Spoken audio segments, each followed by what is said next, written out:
Sonra arkadaşlar namazını vaktisi kaçan namazını? Lafzı vaktisi, hani biz 20 minut sallamız da, tuş namazda 20 minut sallamız, ertesi namaz 20 minut, şolay harisi 20 minut, markaça yası namaz 5 minut, 10 minut. O kayda alınma arkadaş 20 minut deyiz. Onu alınan namaz şartlarından sonra adam parakat suudakları var, hacatkanasına var, parakat gelip namaz cuğunu, üstünde aslında çangılarımızı tazalar, istimazı alamızı yanlarını giyip şuraya rahtiba sünnetlerde ekleyip şu vakti başlıyor. 20 minut koyup 15 minut 20 minut. Şu lafzili vaktisi namaz. Siz üydemseniz de şu, kaydamsanız da şu lafzili vaktisi. Lafzili vaktisi taymacak kaçan şu namazın vaktisi ortası gelmeydi. Mesela tuş namaz saat 1'de ise tuş namaz. Ekin namaz saat 3'te. Rovna 2 saat var.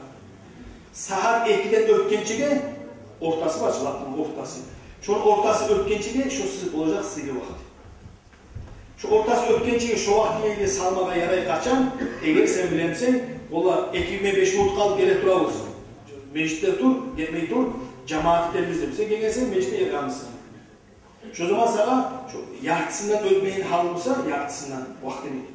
Şu zaman toktamağa sana yaratar. Sünnette dur, cemaatla durmalı. Ama yartısından ötemse cemaatle karagan nesi yalnız kılgan artık. Ne diyorsa arttağı cemaatler nesi Allah'ı sili vaktinde namaz artık. Şu için arkadaşlar namazı var adam, bu saatte boşlar var adam. Bizim aramızda kökler var, boşlar var. Olalı ayda şariatta siz türlütanız çal, tez. Bir yeni bir vakti oyasın şariatta özgüzge akça kazanmalar. Özün katlınına, ahlına, yaşına, başına akça kazanmağı vaktini adam olmasa yaramayın, yuhlaydan vakti şu anı koyuyor. Vaktini kalma vakti adam tez etmek arkadaşlar. Mesela bir yıl namaz var, töre namazı 10 yıl namaz başlanır, halle bitmeyin o. Onun için odan zaten yengil görüyor. Azap diyecek o sırada.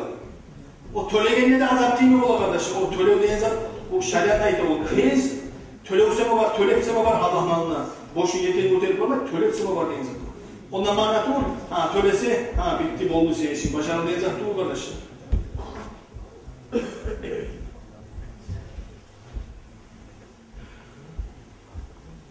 Namaz ne? Vaktisi, lafzili vakti, sıylı vaktisinden kardeşler adam çıkarmayı, nikah zaman şunu kılsa, şu adam olacak, neçik namazdan namazı etken var bir küçük günahlar. Kara koydum, mesela haramlıkta kara koydum, bir ön hakkında söyle koydum, bir ön hatırına var koydum, ya da bir gitçi tane bir urlamanı sana uluzan, bir gitçi tane urla konsan, adam ruçkasına konsan, o çok ayrılması getirdi. Şöyle böyle türlü gitçi günahlar, o kalıp dursa birbirine yavuşuk buldu olur günah. Şu gitçi günahlar barına tayıkta şu senin sivri namazınız.